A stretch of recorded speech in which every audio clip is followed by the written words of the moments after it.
ఈ చట్టం వస్తే, ఈ నల్ల చట్టం వస్తే మీ ఆస్తి మీది కాదు. మీ ఆస్తికి ఓనరు ఎవరు? ఎవడైనా సిగ్గుండవుడైతే ఈయన భార్య వెళ్ళింది పులివెందలకి. నీ కోటలో అడిగాడు ఒక అతను, ఒక భాస్కర్ రెడ్డి అని ఒక ఆయన అడిగాడు, ఏమమ్మా నువ్వు వచ్చావు ఇక్కడికి, నీ భర్త మా నాన్న ఇచ్చిన ఆస్తికి పట్టాదారు పుస్తకంలో మీ ఆయన ఫోటో పెట్టాడు, ఇది న్యాయమా, నాకేంటి సంబంధం అని అడిగాడు. అంటే ఆస్తి మీది అవునా కాదా? ఎవరిచ్చారు ఆస్తి? మీ తాతగారు ఇచ్చారు, మీ తండ్రి ఆస్తి, ఇప్పుడు మీ ఆస్తి. దాని మీద ఫోటోలు ఎవరమా? Psycho photo. చూసారా ఫోటో? అంటే ఆ ముఖం చూడాలని నిద్ర రాస్తానే మీ పని. అంటే గొడ్డలు కనపడుస్తుంది, ఆయన చూడంగానే ఏం జ్ఞాపకం వస్తుంది? గొడ్డలు జ్ఞాపకం వస్తుంది. ఇంకా భయపడి ఇంట్లో పడుకోవాలి. అంటే నేను ఎందుకు ఇవన్నీ చెప్తున్నానంటే, ప్రజాస్వామ్యం అపహాస్యం చేశారు, భ్రష్టు పట్టించారు, అందరినీ బెదిరించారు, ఎక్కడికక్కడ మీ జీవితాలు నాశనం చేశారు. కరెంటు ఛార్జీలు పెంచనున్న దుర్మార్గుడు ఎన్నిసార్లు పెంచారు తమ్ముళ్ళు? 9 సార్లు పెంచారు. నేనున్నప్పుడు కరెంటు ఛార్జీలు పెరిగాయా అని అడుగుతున్నా మిమ్మల్ని. అది ఒక సమర్థమైన ప్రభుత్వం. ఇంకో పక్క పెట్రోల్ డీజిల్ పెరిగింది, ఇంకో పక్క నిత్యావసర వస్తువుల ధరలు పెరిగాయి. చెత్త మీద పన్ను, ఇంటి పన్ను, వృత్తి పన్ను, పన్నుల మీద పన్నులు. ఎవరికైనా ఈ పిల్లలకు ఉద్యోగాలు వచ్చాయా తమ్ముళ్ళు అని అడుగుతున్నా. ఎన్నికల ముందేం చెప్పాడు? డిఎస్సి పెడతా అన్నాడా లేదా? జాబ్ క్యాలెండర్ ఇస్తా అన్నాడా లేదా? 5 ఏళ్ళు అయిపోయిందా లేదా? ఇంక ఇస్తాడా? ఏమి ఇస్తాడు? ఇంక సస్తాడు, వెళ్ళిపోయాడు. ఇప్పుడు అంటున్నాడు నేనేదో ఆయన చంపేయడానికి ప్రయత్నం చేస్తున్నానంట. బుద్ధి జ్ఞానం ఉండాలా? హత్యా రాజకీయాలు నాకు తెలుసా తమ్ముళ్ళు అని అడుగుతున్నా. నాకు తెలిసింది అభివృద్ధి రాజకీయాలు. వీళ్ళు చేసేది హత్యా రాజకీయాలు. హత్యలు చేసి నేరాలు వేరే వాళ్ళ పైన పెట్టేసి తప్పించుకొని తిరిగే రకం. నేను చేసేది హత్యలు చేసిన వాడిని పోలీసుగా ఇన్వెస్టిగేషన్ చేసి బోనెక్కిచ్చే రాజకీయం నాది. ఆ విషయం గుర్తుపెట్టుకోండి.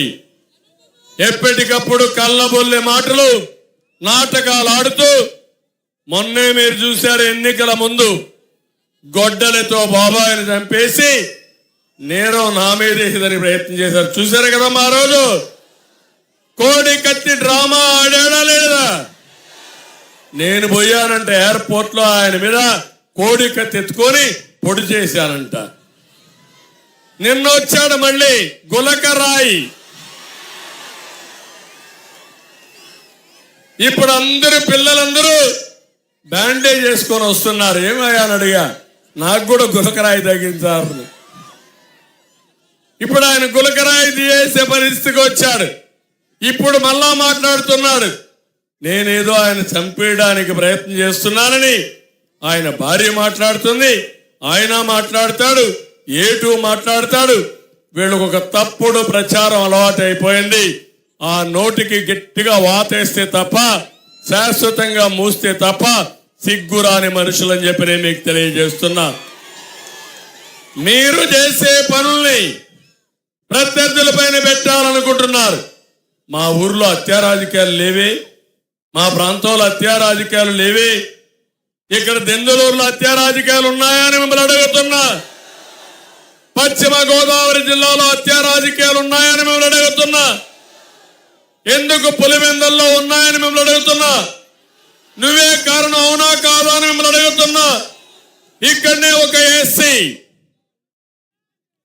ఒక కారు డ్రైవర్ ని చంపి డోర్ డెలివరీ చేస్తారా? కొవ్వెక్కిపోయిందా మీకు? అంటే ఒక ఎస్సీ కారు డ్రైవర్ ని చంపి డోర్ డెలివరీ చేసి అంత్యక్రియలు చేసుకోమనే ధీమా వచ్చిందా మీకు? మక్కలు ఎరగొట్టేవాడు లేకపోతే ఇలాంటి ఎదవాట్లాడతారు మీరు. అలాంటి వాడిని పక్కన పెట్టుకొని తిరుగుతావా నువ్వు అంటే ఇవన్నీ కూడా మీరు గుర్తుపెట్టుకోవాల్సింది. ఇవి జరిగితే తమ్ముళ్ళు మీకు భద్రత ఉందా అని మిమ్మల్ని అడుగుతున్నా. మీ పిల్లలకు భద్రత ఉందా అని నేను అడుగుతున్నా. ఈ ఆడబిడ్డలకు భద్రత ఉందా అని నేను అడుగుతున్నా. సత్తా ఉంటే ప్రాజెక్టులు కట్టు. నేను చూశారు మీరు ఇక్కడే పోలవరం, ఏం తమ్ముళ్ళు పోలవరం ప్రాజెక్టు మీరు చూశారు కదా. ఎన్నిసార్లు ఇక్కడికి వచ్చానో చూశారు కదా. ఇక్కడే ఎడమ కుడి కాలవ నేను పరిగెత్తిచ్చా. 1-2 దిక్కల్లో రైతులు సహకరించకపోతే ప్రభాకర్ కూడా చెప్పి వాళ్ళని మెప్పించి డబ్బులు ఇచ్చి కాలువ తవ్వించిన పార్టీ తెలుగుదేశం పార్టీ. నేను ఒకటే ఆలోచించాను, ఎవరికి అన్యాయం జరగకూడదు, అభివృద్ధి జరగాలి. పోలవరాన్ని పరిగెత్తించి 28 సార్లు విజిట్కి వచ్చా. 80 సార్లు వర్చువల్ గా సమీక్షలు చేశా. 72% పనులు పూర్తి చేస్తే ఆ ప్రాజెక్ట్ ని గోదావరిలో ముంచేసిన దుర్మార్గుడు ఈ జగన్మోహన్ రెడ్డి. ఇక్కడంతా కూడా అప్లాండ్స్ ఉన్నాయి, మెట్ట ప్రాంతాలు ఉన్నాయి. పోలవరం వస్తే చింతలపూడి పూర్తి అయితే ఈ అప్లాండ్ లో ప్రతి ఒక్క ఎకరాకు నీళ్లు ఇవ్వాలన్న ఆలోచన. నీళ్లు ఇస్తే పామాయిల్ దిగుబడి పెరుగుతుంది, భూగర్భ జలాలు పెరుగుతాయి, మీ పొలాలకు విలువ వస్తుంది, ఆదాయాలు వస్తాయని చెప్పి కూడా నేను మీకు తెలియజేస్తున్నా. అందుకనే మీరు ఒక్కసారి చూస్తే ఈ పోలవరం కాలంలో ఇప్పుడే ప్రభాకర్ చెప్పాడు, అవసరమైతే 1-2 లిఫ్ట్లు పెట్టి ఒక పక్క చింతలపూడు గాని పోలవరం గాని దెందులూరుకి నీళ్లు ఇచ్చే బాధ్యత మాదని మీ అందరికీ హామీ ఇస్తున్నా. ఇదే కాకుండా ఈరోజు ఇంకొక విషయం కూడా మీరు గుర్తుపెట్టుకోవాలి.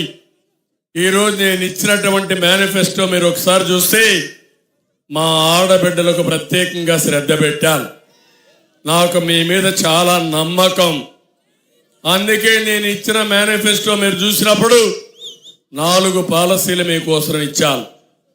1, ప్రతి ఆడబిడ్డకు నెలకు 1500 రూపాయలు, నెలకు 1500 చొప్పున, సంవత్సరానికి 18,000, 5 ఏళ్లకు 90,000 రూపాయలు మీ అకౌంట్లో వేసే బాధ్యత నాది. ఇప్పుడు ఆ పిల్లలున్నారు, ఆ పిల్లల్ని చదివించాలి. ఇంత మునుపంతా అందరికి ఇస్తా అన్నాడు, ఇప్పుడు ఒకరే అంటాడు. దాంట్లో మళ్ళా కటింగ్లు పెట్టాడు, ఫిట్టింగ్లు పెట్టాడు. నేను వచ్చిన తర్వాత ఎలాంటి ఆంక్షలు లేకుండా, తల్లి తండ్రికి సమస్య లేకుండా, 3 45,000 ఇస్తా, 4 60,000 ఇస్తా, 5 మంది ఉంటే 75,000 ఇస్తా, పిల్లల్ని చదివిస్తా, మీకు అండగా ఉంటానని మా ఆడబిడ్డలందరికీ హామీ ఇస్తున్నా. నేనే దీపం పెట్టాను, దీపం ఆర్పేశాడు. ఇప్పుడు హామీ ఇస్తున్నా, 3 వంట గ్యాస్ సిలిండర్లు సంవత్సరానికి ఉచితంగా ఇచ్చే బాధ్యత నాది. ఇదే కాదు, ఎక్కడన్నా ఉద్యోగాలు చేయాలన్నా, వ్యాపారం చేయాలన్నా, మీరు ఎక్కడికి పోవాలన్నా ఆర్టీసీ బస్సుల్లో ఉచిత ప్రయాణ సౌకర్యం ఏర్పాటు చేస్తా. ఒకటే చెప్పండి, మా చంద్రన్న డ్రైవర్ చలో పలానా ఊరికి పోవాలని చెప్పి దబాయించి ముందుకు వెళ్ళండి. మీ భద్రతకు భరోసా నాది. ఆడబిడ్డలకు రక్షణగా ఉంటా. ఏ ఆడబిడ్డకు ఇబ్బంది వచ్చినా నన్ను తలుచుకొని ఒక మాట ఫోన్ చేయండి, మీ దగ్గర వాలిపోతానని చెప్పి నేను మీ అందరికీ తెలియజేస్తున్నా. ఒకప్పుడు చేశాను, మళ్ళీ చేస్తాను. ఇప్పుడే హామీ ఇస్తున్నా, జగన్ మారిగా సైకో మారిగా నేను 10 రూపాయలు ఇచ్చి 100 రూపాయలు దోచేయను. నేను అడుగుతున్నా మిమ్మల్ని అందరినీ, 5 ఏళ్లలో మీ ఆదాయం పెరిగిందమ్మా? ఖర్చులు పెరిగాయా లేదా? ఖర్చులు పెరిగాయి, ఆదాయం పెరగలేదు. అంటే ఏం చేయాలి? రాజీ అన్నా పడాలి, అప్పులన్నా చేయాలి. అంతే కదా, అవునా కాదా? అందుకే చెప్తున్నా, మీ ఆదాయాన్ని పెంచుతా, ఖర్చులు తగ్గిస్తా, మీ జీవన ప్రమాణాలు పెంచే బాధ్యత నాదని మరొకసారి హామీ ఇస్తున్నా. ఇదే కాదు, సైకో చేసే పని మీ ఆదాయాన్ని పెంచడం లేదు, మిమ్మల్ని అందరినీ చితక కొడుతున్నాడు. పామాయిల్ గిట్టుబాటు ధర వస్తా ఉందా తమ్ముళ్ళు? వరి ధాన్యాన్ని కొన్నారా అని అడుగుతున్నా రైతుల్ని. ఎక్కడికక్కడ అన్ని రంగాలు సంక్షోభంలో ఉన్నాయి. ఈరోజు హామీ ఇస్తున్నా, నేను ఇచ్చేది సంపద సృష్టిస్తాం,